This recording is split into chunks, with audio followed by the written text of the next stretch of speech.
Oftentimes, the stories of disasters such as the Great Fire of London become stories of fantasy and legend. Details are embellished and aspects are forgotten in order to create a compelling narrative.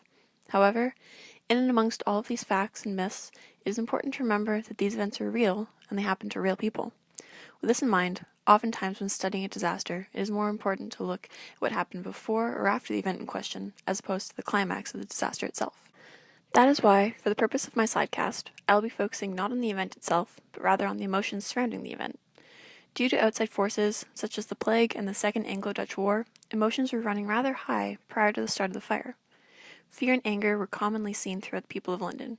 Fear of the Dutch and French, and of a possible Dutch invasion, and anger at London's political elite and monarchy for abandoning the city during the plague outbreak. These emotions only continued as the fire hit, escalating to a point where innocent people were being blamed for the start of the fire simply because they were either Dutch or French and happened to be living in London during this time.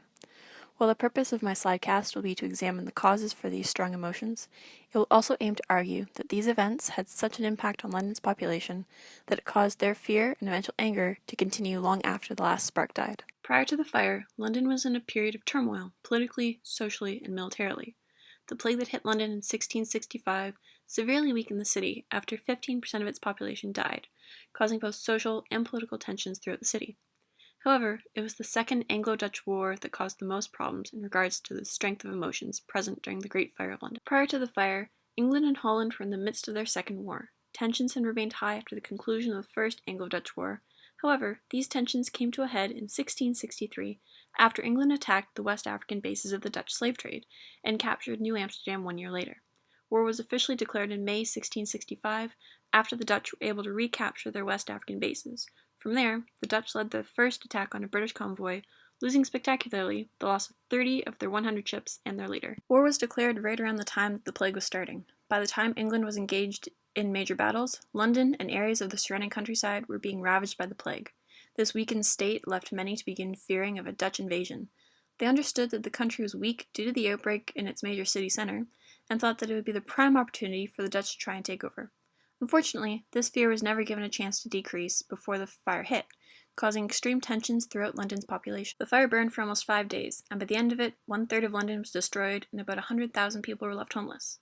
It was recorded that the fire started around 1 a.m. on the morning of September 2nd in Thomas Farriner's bakery on Pudding Lane. While the exact cause of the fire is unclear, one theory is that a spark from his oven landed on a nearby pile of fuel, causing the fire to ignite.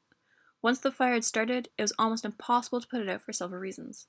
The city was extremely dry due to a drought that had impacted the city for several months, which meant that all of the buildings, which were made of wood, were one spark away from igniting. The bakery was also in an area surrounded by warehouses that were filled with flammable material such as rope, timber, and oil. Finally, the houses in London at this time were built on very narrow streets, which meant that there was not a lot of room between each individual house. A strong wind was able to spread the fire easily until it encompassed the entire area. A few days into the fire, the fears of the Dutch and the French by extension continued to escalate. With the fire happening so close to the plague, people were worried about what a further weakening would result in, fearing that the Dutch would see it as an opportunity to invade them. Eventually, the people of London began to blame the French and the Dutch, particularly anyone of that background who was living in London, for starting the fire, accusing them of trying to take down England from the inside. In and amongst all this fear, there was also a certain amount of anger towards King Charles II. He had only just returned to the city after the plague. However, once the fire hit, he chose to once again flee the city, abandoning the people of London as they suffered. Many individuals were angry that he left and was not willing to offer his help to the people of London. However, as I will discuss later, the king's attempts at helping after the fire only caused more anger. King Charles II was not the only political figure that incurred the wrath of a suffering population. Lord Mayor Sir Thomas Bloodworth was the Lord Mayor of London at the time of the fire, and as such, had a large portion of blame placed upon him for the spread of the fire. When the city was alerted to the fire at the bakery, Bloodworth appeared as soon as possible. He was encouraged by the fire chief to allow for the destruction of the surrounding buildings in an attempt to stop the fire. However, Bloodworth refused, believing that the fire would not spread. As both the fire chief and Bloodworth, as well as a large portion of the surrounding area, stood near the bakery, they watched as a large wind picked up some of the embers and transferred them to the surrounding buildings that, had Bloodworth listened, would not have been there. After the fire finally died, the city was left in a state of shock and panic. 1/3 of the city was gone, including the business district and St. Paul's Cathedral, with almost 100,000 people left without homes. All of the now homeless individuals placed in the same area until new homes could be built. However, with that many people in one area, emotions were running high, especially after such an emotionally charged ordeal as the fire. People were willing to find anyone to blame, which ended with an innocent Frenchman being charged and executed for the start of the fire. Fears of invasion were at an all-time high after the fire, especially with everyone being all in one place. It had reached a point where every noise someone made and every plume of smoke someone saw in the distance had everyone convinced that the Dutch and French were starting another fire to drive them out, or that a Dutch fleet was coming to the city to destroy those who remained. In such a compact area, these fears were even higher due to the fact that rumors began to spread, causing fears that were unfounded but nonetheless there. As I previously mentioned, when King Charles II actually offered help to the public, he was not rejoiced as a benevolent monarch, but rather was despised for his lack of effort and aid. He offered the people of London, specifically all of those who had lost their homes, free bread, which would be brought into the city every morning. He also organized for markets to be set up surrounding the area where the homeless were staying, in order to give them access to fresh fruit and vegetables, dairy, and meat. This is where the anger towards him came from. All of these people had just lost their homes, and many more had lost valuable possessions, including money, after St. Paul's Cathedral had burned down. These markets that were set up were not free, but rather people were expected to pay for anything they wanted that was not bread. One cannot live on bread alone, however, many of these people also did not have money, meaning they had no other option than a diet of bread and water. The process of rebuilding London was a long and arduous task.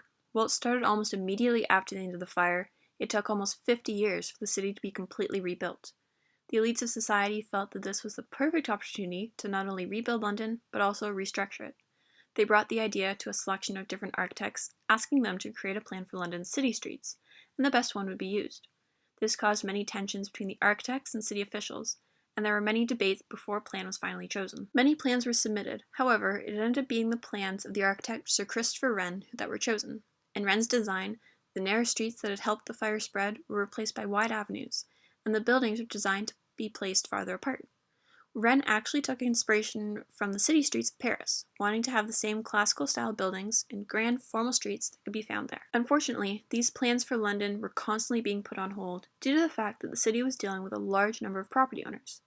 The land that the architects wanted to build on belonged to the homeowners who originally lived on the property, which meant that they wanted some say in what was to be built.